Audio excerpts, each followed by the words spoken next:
Test, test. Yeah. Okay. All right, that's fine. All right, I'll just yell, I guess. So, anyways, we do these events on a monthly basis, and we try to bring some very exciting guests for you guys. And Shelly's no exception. We go way back, and I've known her for quite some time. She has an incredible story of what she's built. So, very excited about this conversation. Before we get going, just wanted to recognize our sponsor, Approved Mortgage Solutions, and financing team. These guys, the wizards when it comes to financing business transactions, real estate, mortgages. I've done all of my portfolio with those guys, so hopefully they show up. I'll get a chance to introduce them as well. Do you want to say, Maris, a couple of words about this space? This is an incredible venue. We do all of our events here, so Maris here just will tell you guys a little bit more. I'll make it brief. Hi, I'm Maris Eve. I'm the membership director here at General Provision. Sorry, it might have taken you a few minutes to find us. We are a co-working space for the creative class in Fort Lauderdale. So we're a work club. We have memberships if you just want to come and work here. We have office space. We have tons of meeting room space. We have a 40-person training room. It goes a lot deeper than it looks. We're a pretty big space here. So yeah, if you have any more questions, let me know. Awesome. Thank you, Maris. And want to recognize Brandon as well from Boca Media. So photography, videography, if you guys ever need, he's a total badass. One of the best in South Florida, so definitely give him a shout after the event during networking piece. So you guys will see all the video and photos that come out after these events. They are pretty incredible. So anyways, all of that aside, very excited about this conversation. Shelly, how the hell are you? I'm doing great. Look at all the I'm people. a little nervous. Look at all the people who came to listen to you. So that's I'm very excited. So before we get started, maybe share a little bit a thumbnail version of your career, your background, where you come from, and then we'll spend some time about how you scaled and built Fit2Flaunt. Okay, so hi everyone, I'm Shelly Murdock. I'm the founder of Fit2Flaunt and Exotic Workouts Pole Dancing Studios. So I've been helping women get fit and build confidence for the last 14 years. I have physical locations in South Florida, and in an effort to scale that company, I launched Fit2Flaunt. So Fit2Flaunt was founded in 2020, right when the pandemic started. I just closed down my 3 studios, and it really was just perfect timing, to be honest, because my studio's closed, giving me enough time to focus solely on Fit2Flaunt. That's incredible. And maybe take us a little bit back to the days when you were first, you were thinking about shutting down your studios, and you were thinking about initially going this route. There's technology play. You don't probably have a lot of experience in that space. No. Maybe tell us about the thought process, what was going through your mind, and what were some of the, just the decisions that you had to make in order to pivot and launch, the Fit2Flaunt? So I wouldn't really call Fit2Flaunt a pivot from Exotic Workouts. It was just an effort for me to reach more women and assist them, again, with getting fit and building confidence. So Fit2Flaunt came to me when I took a mastermind class. And I learned a lot in that class, and I, again, wanted to figure out how to scale my companies. Initially, I wanted 10 pole dancing studios, but it was gonna be too much work. So yeah, I forgot the question, I'm sorry. Yeah, no, I think you covered it well. When it comes to scaling and growing your company's early days, Okay. There's always that decision-making process that you have to go through, either to self-fund it or to find investors. And it's a fine line because fundraising is not easy. Fundraising is a full-time job of its own. You have to develop strategy, you have to show traction, at the same time try to grow your company. Tell us a little bit more about that process, those early days. How did you decide whether to self-fund and bootstrap or actually work with investors? Maybe walk us through that period. That thought process. Well, being that I did already have a company, I was able to self-fund Fit2Flaunt. I did have to scale back and make sure that I was able to use the resources that were available to me. So I honestly went on Upwork. I was looking for developers. I didn't know anything about being in the tech space, so that alone was very scary. I know there are some entrepreneurs here, so you can relate. Yeah, I didn't know a lot about the tech space. I spent a lot of time interviewing developers and trying to find the right ones. When you get funding, then of course that comes with resources, right? Because the investors, they have a network that they can introduce you to. So I did have to figure out what was the best option for me. And I decided that it was to self-fund. Now, being when you self-fund, you can imagine you're not able to go as big initially. So that caused me to have to leverage, for example, like my social media platforms and different things to grow the company. That's, we could probably spend the rest of the evening talking about this because fundraising or bootstrapping is very complex space. But when it comes to, go-to-market strategy and finding that product market fit, as far as when you were setting out for, just going and targeting a specific audience, how did you go about that? How did you know that this is the particular need in the market, and how did you validate that this was a particular problem that needed a solution that you were trying to build? Maybe tell us a little bit more about the go-to-market strategy and how did you find those initial validation in the market? So being that, again, I have experience in the pole fitness space, I already had a pretty good idea of my target customer and what their pain points were. So now I needed to validate, which was me launching the MVP of the Fit2Flaunt app. I launched that, and right away I was very fortunate that the app gained a lot of traction.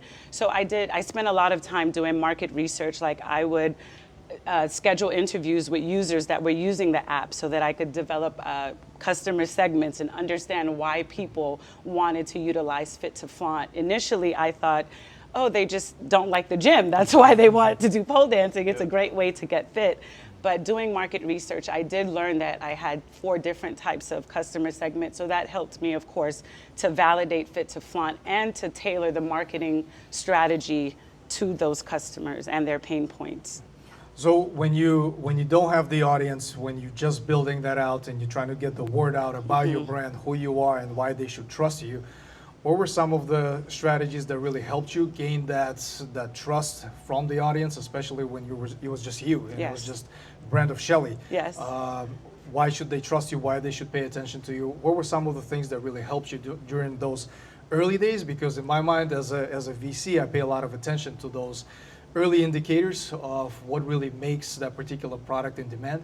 Maybe tell us a little bit more about how did you go from 0 to 1 to build out that initial audience for your brand? I would have to say authenticity. I was very transparent when launching Fit2Flaunt. Even before it launched, I took my supporters through the journey with me.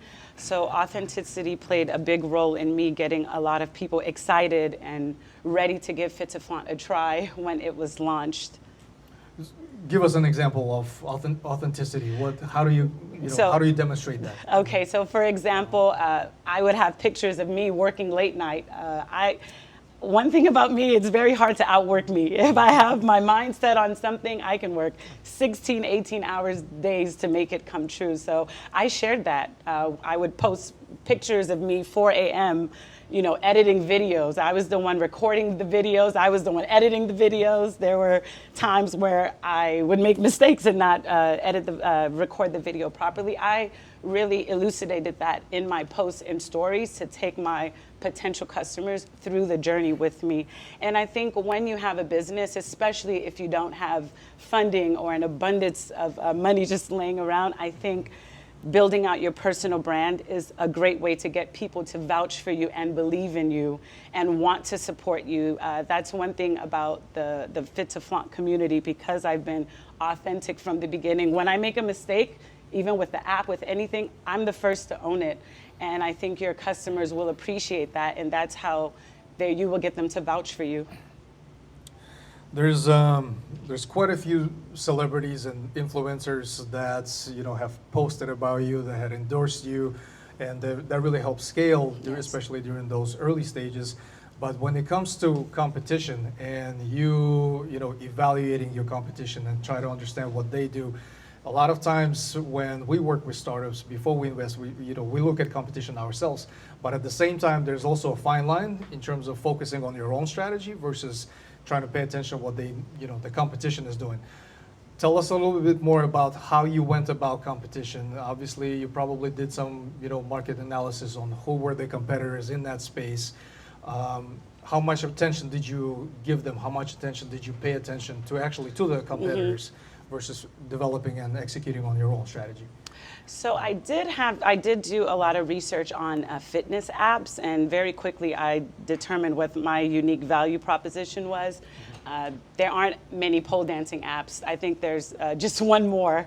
So I did download her app and I utilized it, and I also checked some other fitness apps, and what I found was that the community aspect of my app, in addition to it being a different workout, was going to be what would make users want to give Fit2Flaunt a try versus the other apps. So yeah, I did spend a lot of time downloading apps. I subscribed, I took notes, but at the end of the day, I wouldn't spend too much time focusing on your competitors because they're not you, right? So they're not you. That's the best thing that I can say. So what you bring to your business is unique. So you don't want to spend too much time comparing, because when you compare also, I find that it can make you a little slow to move. Because I'm like, oh my God, they have this on their app and I don't have it, and they have this and I don't have that, and then you start going all over the place. So I think it's great initially to conduct market research, just to see, successful apps. You see what they're doing, what made them successful, but not to spend too much time on it at all. That's probably easier to say than actually do it. Yeah. Which leads me to a further question. You've mentioned MVP. You've mentioned the minimum viable product that you actually went to the market with. Yes. And as an investor, I deal with that on a daily basis, talking to startups. And the challenge for a lot of founders is, you want to make sure that the product is perfect. Yes. And you want to make sure that it has all the bells and whistles, and it takes a certain discipline to be able to say, this is it, I'm going to the market with that. Yes. Tell us a little bit more about how did you decide that this was the true MVP, but at the same time without jeopardizing the quality, for potentially credibility, or how you would be perceived by the potential audience. Tell us a little bit more about that process, what really helps you, what were some of the lessons learned? So for me, understanding my audience and their pain point, I knew what features that the app had to have in order for me to add value to their fitness regimen. So with that being said, like I said, I honestly launched the Fit2Flaunt app with $10,000. People don't believe that, but that's the honest truth. Yeah, and it was difficult because through that process, I wanted to keep adding features, right? Especially when I was looking at other apps. So once I knew that, okay, the bare minimum, users can use my app, they can follow the workouts, they have access to the community, then I knew it was time to bring it to market to get validation before I continued to invest into the app, especially since it was self-funded. Okay, so you build an MVP for $10,000, Yeah. which is Insane. Yeah. insane. I don't know what that was. Yeah. But obviously it worked. Yeah. Obviously you were able to go to market. Obviously you were able to get some type of validation. Yes. From the target customer. When it comes to allocating and prioritizing your resources, which are very limited during those very early days, you're self-funding, you're trying to find every dollar counts. Yes. How did you make sure that other areas of your business were not suffering? Were you focusing on just developing that MVP, $10,000 being allocated to that? I would imagine during those days was still a lot of money for a solo founder. How did you make sure that other areas of the business were not suffering, where you are spending a lot of time and attention to getting the MVP out to the market? Well, fortunately, the business wasn't launched yet, so I didn't have a lot of attention to give to other parts of the business. So all of my attention were able to go on the app and creating the content for it, editing. So that part wasn't really that much of a challenge for me. And like I said, I was spending like 16-hour days editing the videos, filming them, doing everything myself, staying up late nights speaking with developers, testing out the app. So like you said, when you're a founder, the resources, there aren't in abundance. So it requires you to spend a lot of time in your business.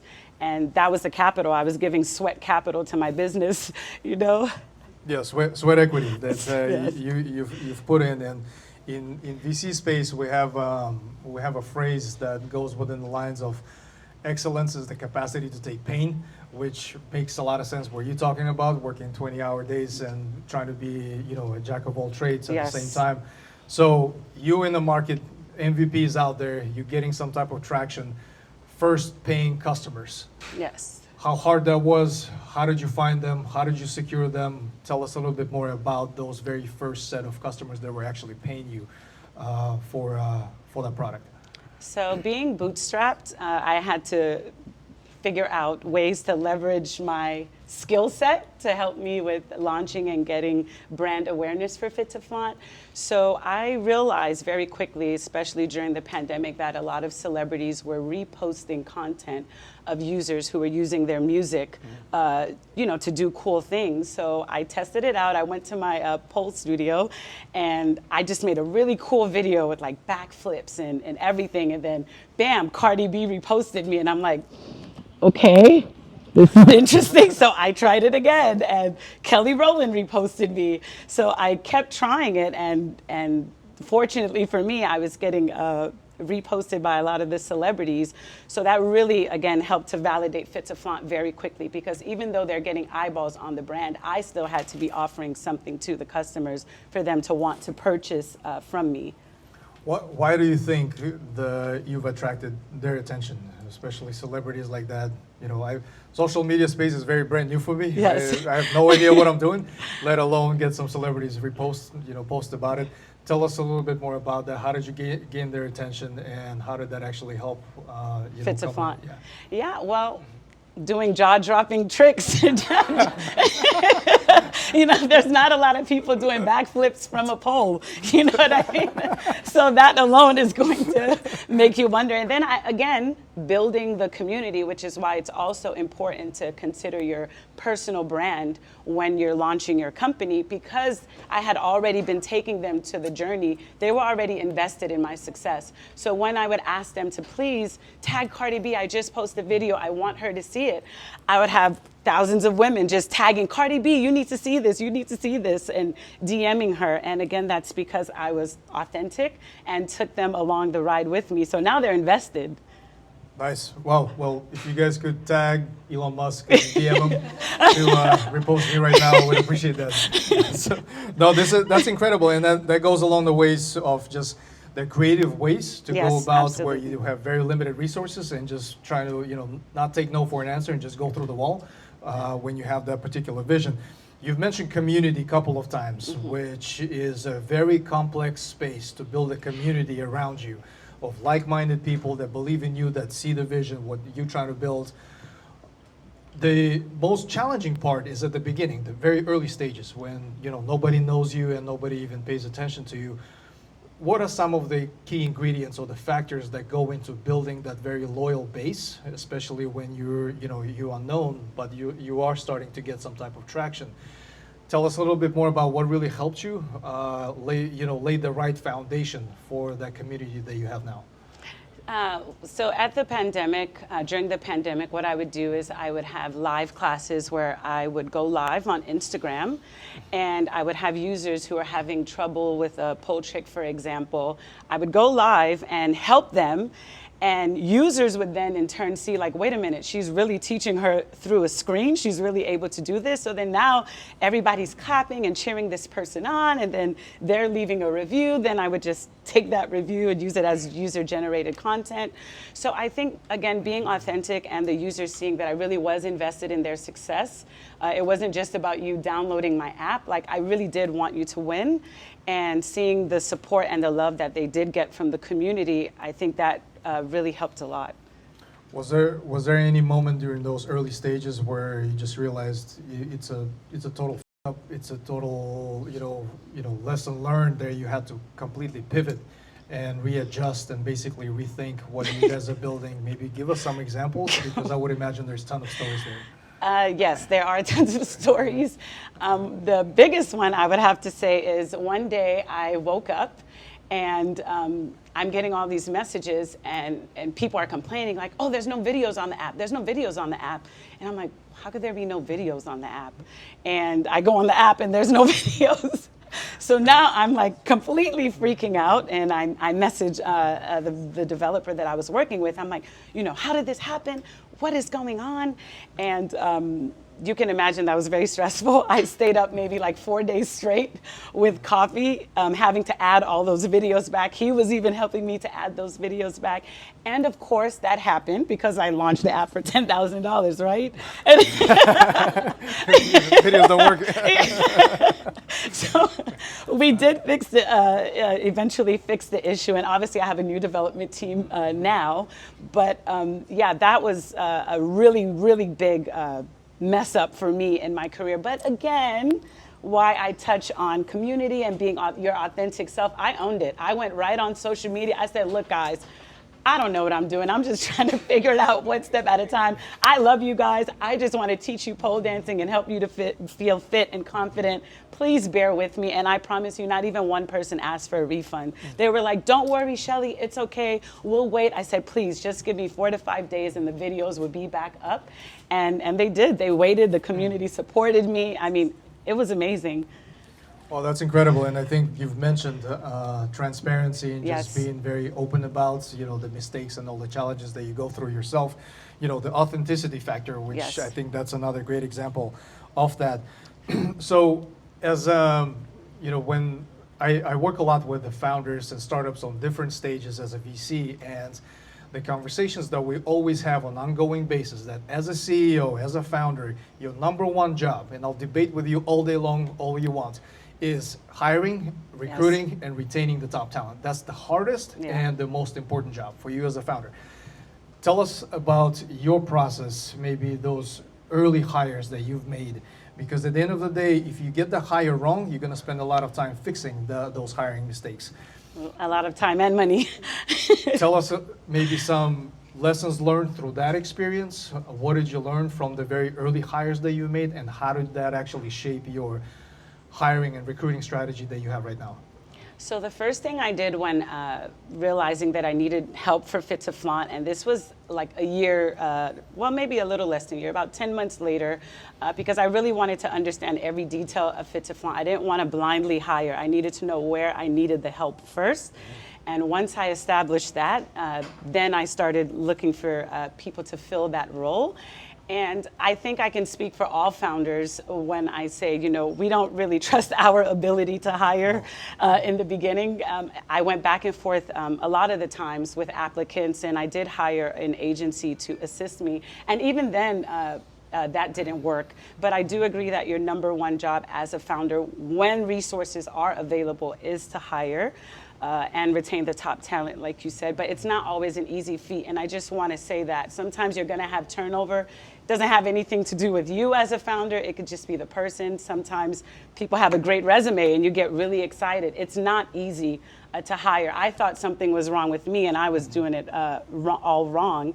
But now I can say, if you hang in there, now I have an amazing rock star team. I work with people that are way smarter than me, which is what I want. You want to surround yourself with people who know more than you so that you're always learning from them as well.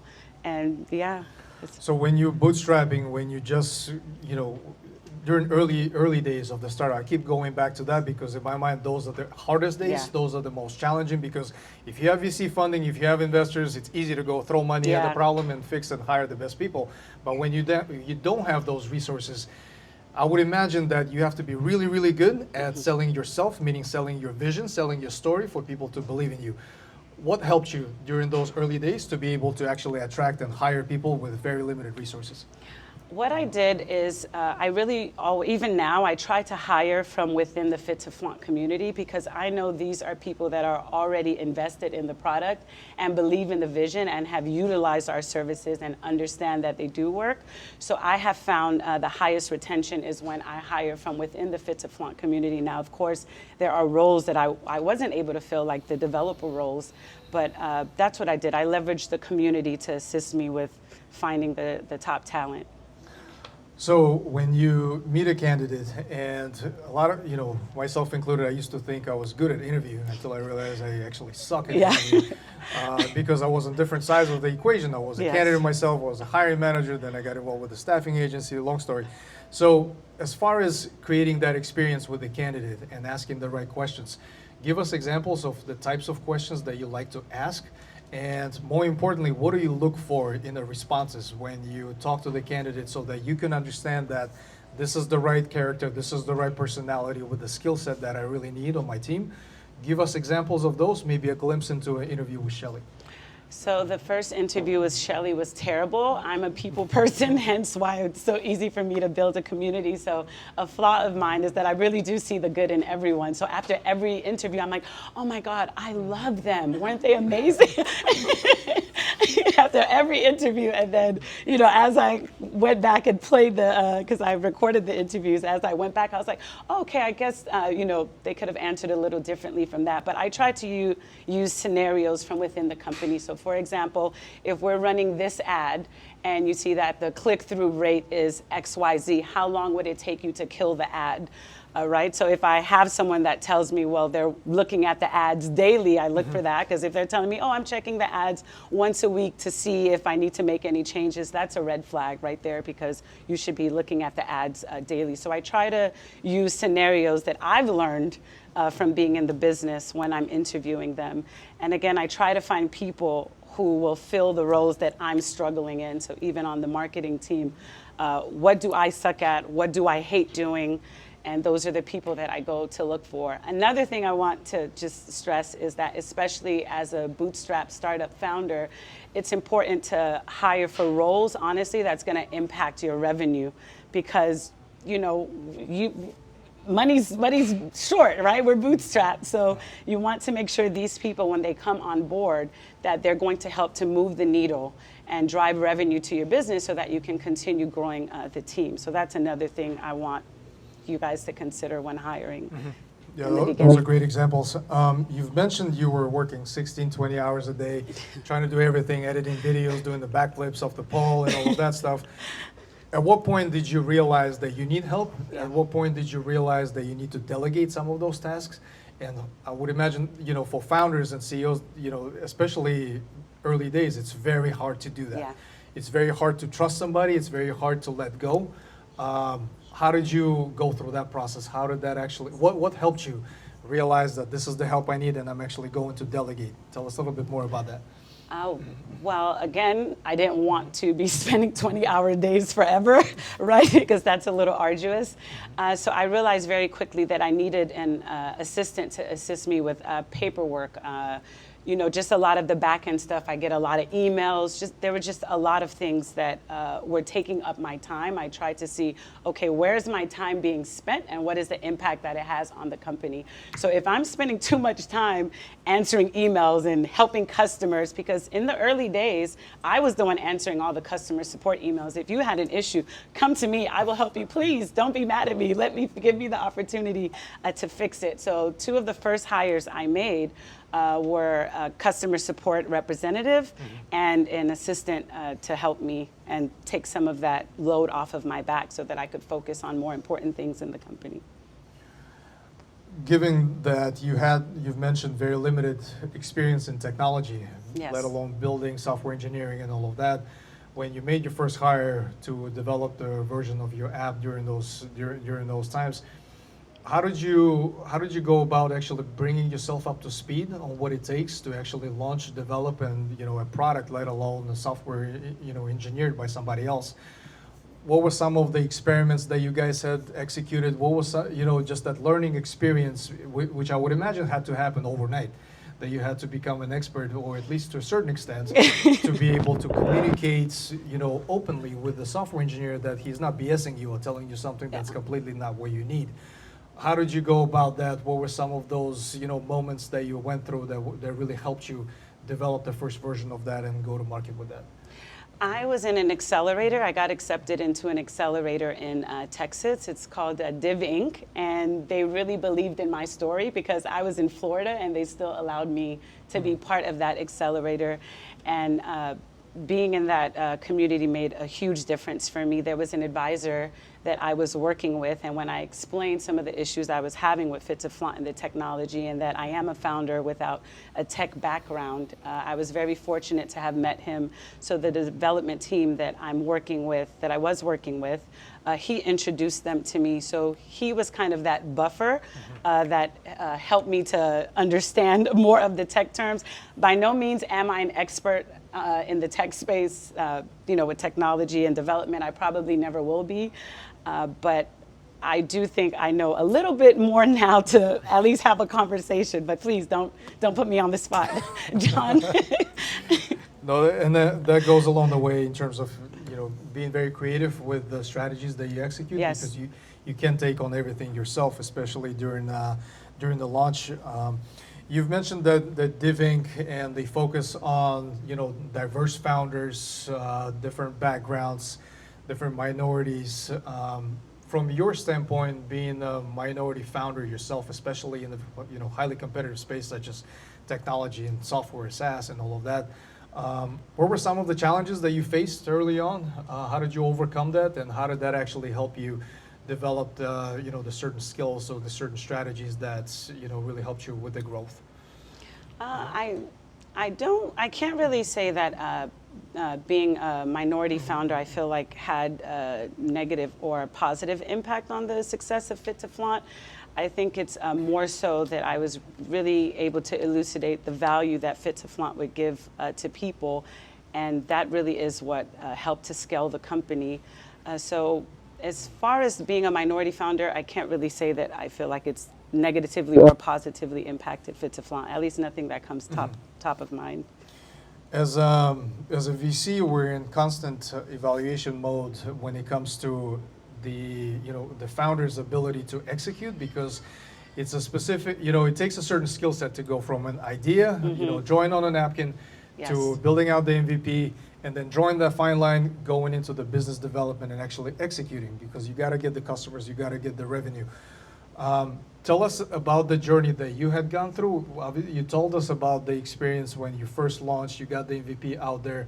At what point did you realize that now you guys have paying customers and you need to innovate, you need to add the new features, you need to improve the product?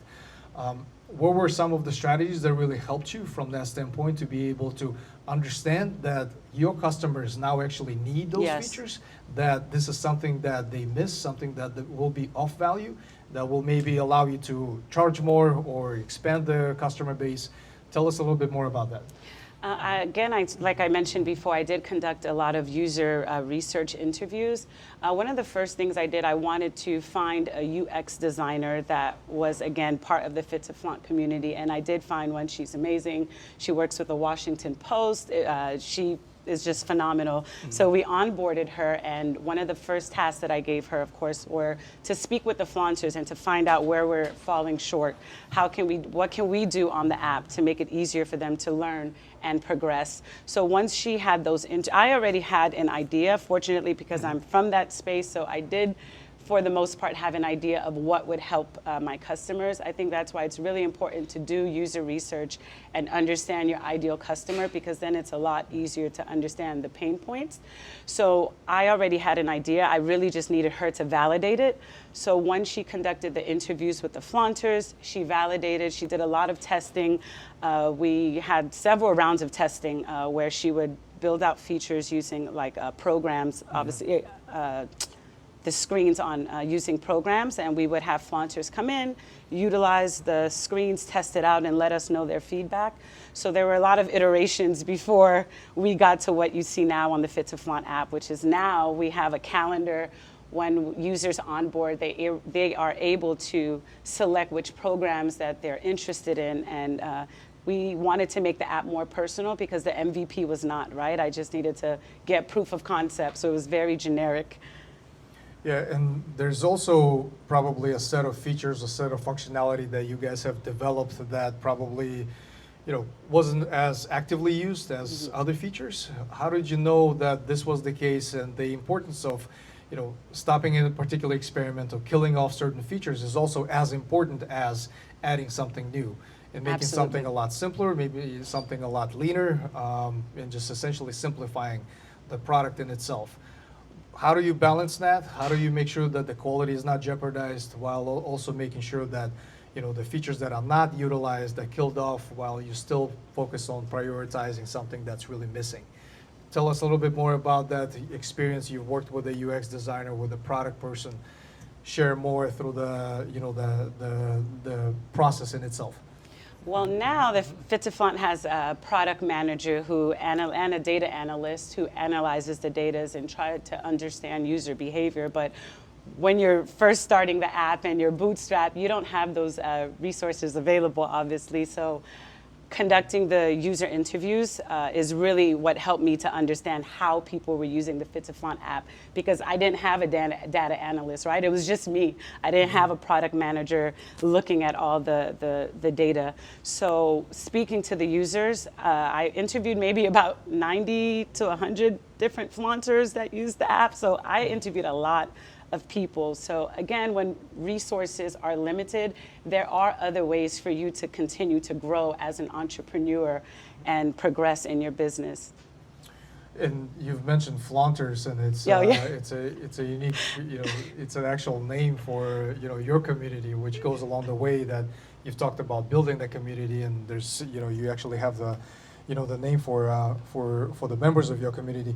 As far as deciding at what point when you need to attract investments, when you need to start working with institution level VCs versus continue the same path where you at right now, whether that's growth or you need the funding to to pivot. Tell us a little bit more about that decision-making process, because it's a fine line. At the same time, it's like we've been mentioning, working with investors, fundraising, it's a full-time job of its own. Tell us a little bit more about your perception or your perspective into whether to work with investors and not. At what point, when do you know that this is the right time to do that? So currently, Fit2Flaunt does not have any investors. It's completely bootstrapped. And right now, one thing that I think about is, if I were to get funding, what would I use it for? So if I can't answer that question, then I know I'm not ready to take outside capital from investors. Currently, Fit2Flaunt is able to support its operations without needing additional capital. So right now, I'm maintaining the bootstrapped course because it has been working for us. Now, when Fit2Flaunt reaches the point that we want to expand to international markets, for example, and open maybe a processing plant overseas in Europe so that we can get the polls easier to our European flaunters, then maybe then I would consider taking outside capital. So for me, that's the thought process. If I were to have the money, how much would I need and what would I use it for? Before I would even think about getting outside capital. Because you can't just say marketing, right? You can't say, oh, I need to raise $3 million for marketing. Like you need to have an exact plan, because that money's costing you, right? So you need to have an exact plan on how you're going to use it to grow your business and get a return on their investment and yours. Yeah.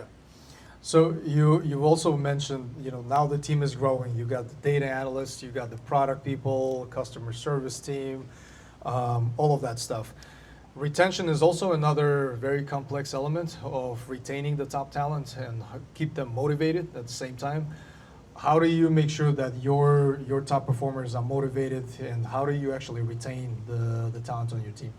So currently I do incentivize them with bonuses. I have not explored the option of giving away equity in Fit2Flaunt yet. I'm not opposed to it.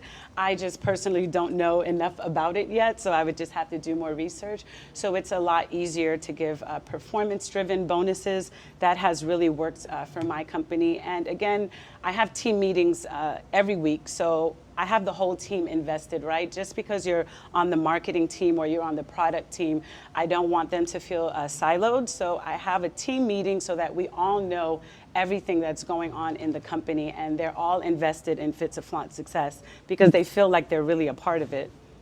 So give us examples of those team meetings that you guys have. What do you guys discuss? What is the format? Because I would imagine also, in this hybrid virtual world that we all live, that's the hardest part as well, to making sure that you bring people together or have some type of at least that experience of working as a unit. Yes. Give us a glimpse into the meetings that you have with your teammates, and what are you guys essentially, how do you strategize? What are the things that you work on as a group? So for our team meetings, we utilize Notion a lot, and everyone has to log in about 15 to 20 minutes before the team meeting to update what their goals will be for this week, any bottlenecks they experienced that prevented them from executing the strategy we set forth for the previous week. So everything is written in that document. The meeting is intended to be short and sweet. So, hi, Shelly here, this is what I'm working on. I got stuck here. I need support from this person to help me to get this checked off. So they're very short and sweet and to the point. We utilize Slack a lot for the day-to-day communication for us. So Slack is really where a lot of the conversations take place. But the team meetings, again, are just for us to meet each other, understand what everyone's working on and what support that they need. As a VC, we spend a lot of time talking about those personal traits, the characteristics of a once in a lifetime, once in a generation type of founder. What are some of the characteristics or the traits that you think you have that really helped you take the company from zero to where you're at right now, experience the hockey stick growth, and work with very limited resources and go through that very difficult stage? Maybe share some of those characteristics and traits that you also value in others, and maybe something that actually you have as a founder of a company. I think I'm very charismatic. No, I think my ability to empathize has really helped me with building my Fit2Flaunt community and building a team to work with. I try to humanize the employees as much as possible. I never want them to feel like, you're just another person, and if you leave, I'll just get someone else. I have heart-to-heart with them once a week when we do our personal meetings. We have a team meeting, and then I meet with each individual person weekly. And I ask them, what's going on in your personal life? Like, is there something, that's got you down? There was one time when I told the whole team, because someone's grandmother had passed away, and I just told everyone, I say, let's just take the day off. I want everybody to go out, go get some coffee, go to the bookstore, go for a walk, go do something. And they really appreciated that, because wow, Shelly really cares. It's not just, you better have your work done. I don't care about your grandma, which some CEOs can be like that. So I think my ability to just empathize and be authentic and be relatable has really helped me as a CEO. Yeah, that the relatability or relatable, I don't know what's the right word that describes that, which brings me back to an example when on my podcast I interviewed the president of Microsoft, Deb Cupp, and she actually talks a lot about that aspect of being relatable and essentially leading by example, being very genuine, being very open, and treat people how you would want to be treated. Seems very basic, seems very rudimentary, but when it comes to building a company, those things actually go a long way. Giving everything that you had gone through, everything that you've experienced, at least to a stage where you are right now as a founder, as the CEO of the company, taking yourself back to those early days, maybe think of an advice or a series of advice that you would give, younger version of Shelly. Yeah. On anything that you would probably do different, if anything at all. I think I would tell Shelly that even the most successful founders that you see, like, maybe some of you are looking at me like, wow, how is she able to grow this company? And I just want you to know we're all trying to figure it out. It's not just you. We're all trying to figure it out. We all have mistakes that we have to work through. I was sharing earlier that I read a quote from a founder. I think they had just had an exit. And she said that being a founder is like pushing a boulder uphill. And I was like, wow, so even she feels like that, even everything, she's about to have an exit and she still feels like that. So I think I would tell Shelly that there is like no perfect scenario, right? As the mistakes come, work through them. It's just gonna make you better so that the next time it comes, you know how to handle it. Yeah, that's very powerful. And furthermore, as a CEO and a founder, it's very, very lonely at the top. Yeah. It's extremely lonely at the top. I'm sure everybody knows that who started the company or maybe doing this right now. What helps you during those very difficult moments, those very challenging where you're just about to just say, this, I'm giving up. When you're on that verge of just saying, this is not working, I've tried everything.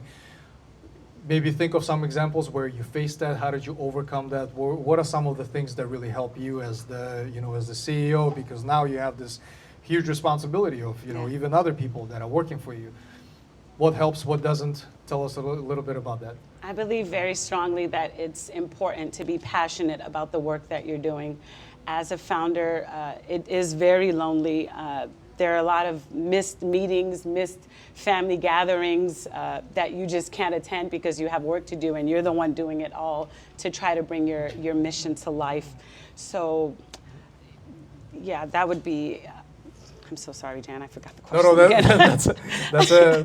That's a great response in the sense that you have to utilize your network. You also utilize your close ones to be able to maintain that sanity during those hard moments. Which brings me further to a question that right now you're married, you have twins, you have children, and then you got this massive company to run. How do you manage how do you balance that? How have things have changed since you were a solo founder running and working 20 hours on your own? How did you go through that transition period?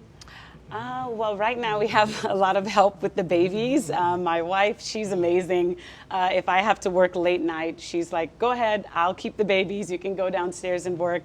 My mom chips in a lot too to help. Right now the babies are with her. She has them for like 2 days a week.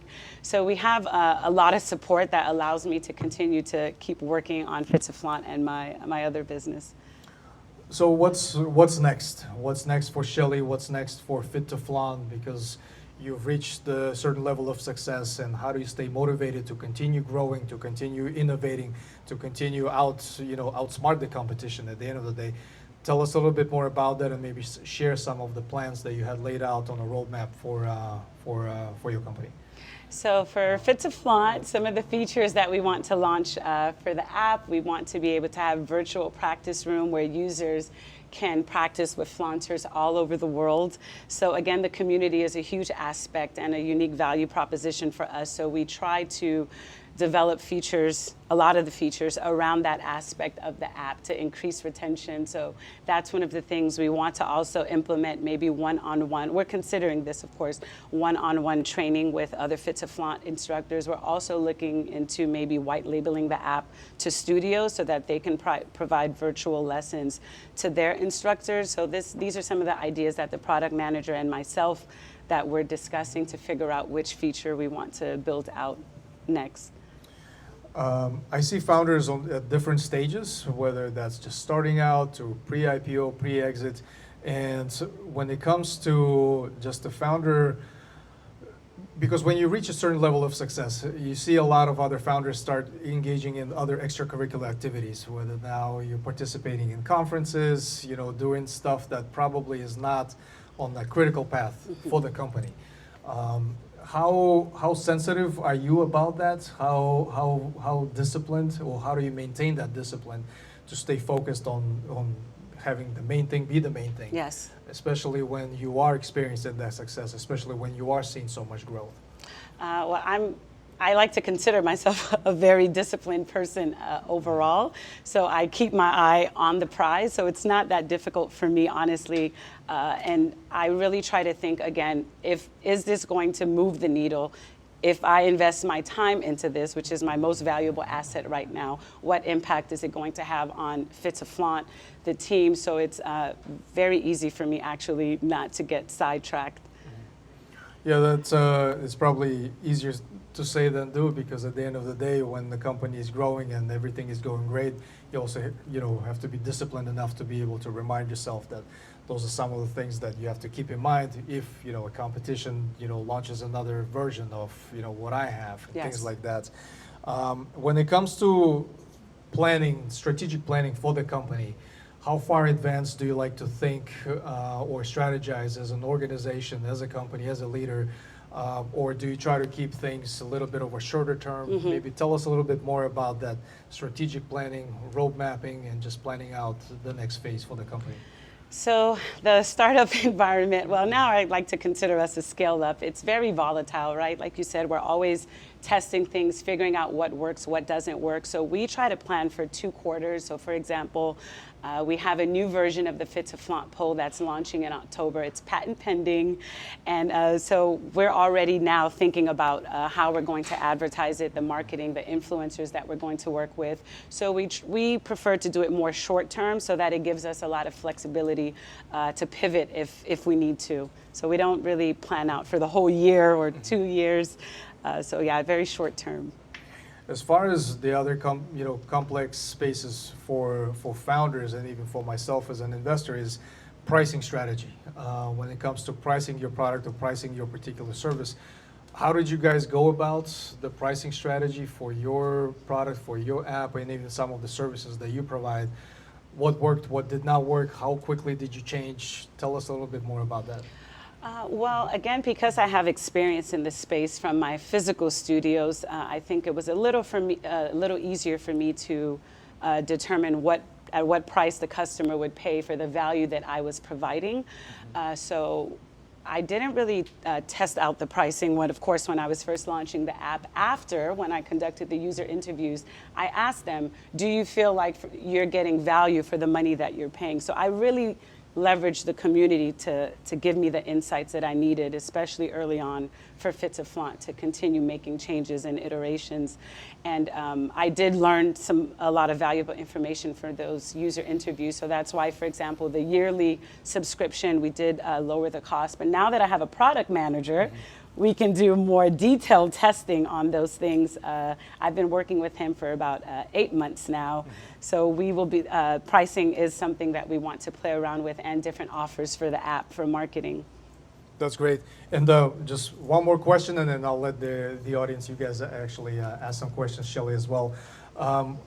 Last but not least, you do a lot of giving back as well, through your social media, through your community engagement. You educate a lot on your space, as a founder, as a female founder in technology. Tell us a little bit more about, the motivation behind that. Why do you do this? What's behind this? What are some of the reasons why you engage and spend a lot of time there? I think that's just authentically me, and my supporters can see that. I have the Fit2Flaunt Foundation, where we give a lot of funding to younger entrepreneurs or newer entrepreneurs that are starting their journey. We've helped flaunters who are battling health issues, where we paid their bills for like 3 months just to give them some support when they were undergoing chemotherapy. So it's very important for me to support the people who are supporting Fit2Flaunt, and just to help the community overall. That's super cool.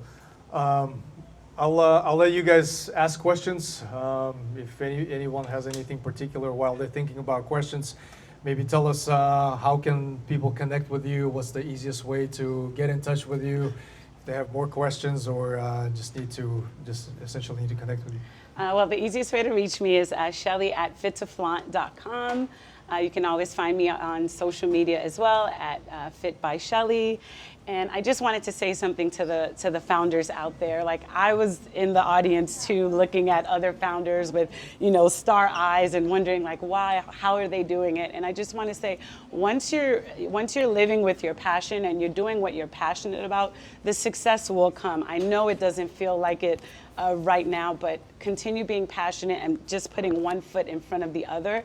Mistakes are going to happen, and that's okay. You learn from them, you move on. No one has the perfect answer to get their company, successful. It all happens from making mistakes and learning and growing for them. So as long as you're doing something you're passionate about, the success will come. So I just really wanted to say that. Well, that's incredible. Thank you so much, Shelly. Really appreciate it. Thank you. And I was nervous, guys. I know I forgot 2 questions. Not at all. Anyone has any questions? Anything that comes to mind? Sean, go ahead. Yeah, here you go. Well, first of all, congratulations on the beginning of an amazing story. I wanted to ask, when you talked about subscription-based and just kind of your first product when you were first launching, how did you know that pricing or that subscription was the right one to lead as with a product? And how did you kind of reduce churn as I guess you started seeing scale and keeping that product before you moved to, adapt to more products? So in the beginning, we had about 5 different payment options for the subscriptions because I had to test it out. So very quickly you can see which one users are utilizing more. And from there, we just iterated the price from that. All right. Anyone else? You got a question? Go ahead. You talk about the passion so much. How did you get into exotic dancing, pole dancing? At what point did you know that this is what I want to do and take it whatever it has to be? So I started pole dancing maybe about 15 or 16 years ago. And I just loved the way it made me feel, right? Because I was someone who grew up with a lot of insecurities. I was always like the slimmest person in my family. I wasn't really curvy. And I think a lot of women can relate when, with having body image issues. And pole dancing really just helped me to feel so confident and powerful and sexy. And I had actually just graduated university and I was doing my internship when I decided I really want to pursue this. I really want to help other women feel the way that I'm feeling. And my mom was like, you want to quit your internship to pole dance? She was livid. And I was like, but Mom, I really want to do this. I think I could really help a lot of people. And for the first 3 or 4 years, my mom did not step foot inside any of my businesses. She was not happy. Pole dancing was not as mainstream. So she just wasn't happy. So I just had to follow my passion. I felt it in my heart. And fortunately, that leap that I took, it paid off. Great. Go ahead. How did you open your first studio? How did you feel like you were ready and you just decided that that's what I'm going to do? And what's the process was? So the question is, in case you guys can hear up top, how did you open your first studio? How did you decide that you're actually ready for that? So that was the question. So I actually started off as an exotic dancer, and I paid my way through school. And again, I fell in love with pole dancing. And there was one studio that was further south in Miami, and I went there. And when I was taking the classes, I was like, wow, there's so much opportunity for improvement. I could do this much better.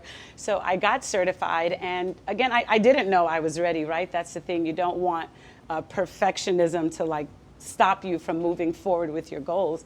I'm very good at being a starter and self-motivated. So if I feel it in my heart, I have the passion for it, and I genuinely believe I can make a difference, it's very easy for me to go forward with it. So I didn't know I was ready to answer your question. I just know that I really wanted to do it, and I believe that I could make a difference. So I just did it. Go ahead, Beth. So your authenticity is the best, and Oh. that's a huge thing to your brand. So I'd love to know now, the social media, what are you doing to garner new followers and users based on who you are in your conversations? Are you doing lives, TikToks? I'd love to know a little bit more about your strategy with that. So I'm not doing as many lives as I did frequently during the pandemic, because we all had an abundance of time during then, but still remaining myself. I speak to my followers as if they're my friends. So I'm like, hey guys, for example, for this event, I'm super excited. I'm going to be speaking, at this event. I'd love for you guys to come and support me. So just making sure I provide value to the people who are following me. I try to look at the metrics, right? Also, I see which posts perform the best, because you want to be providing value, not just being authentic. At the end of the day, they're following you because they want to be getting something from you. So the metrics on social media, the insights, really help me to make sure that I continue to do that. That's great.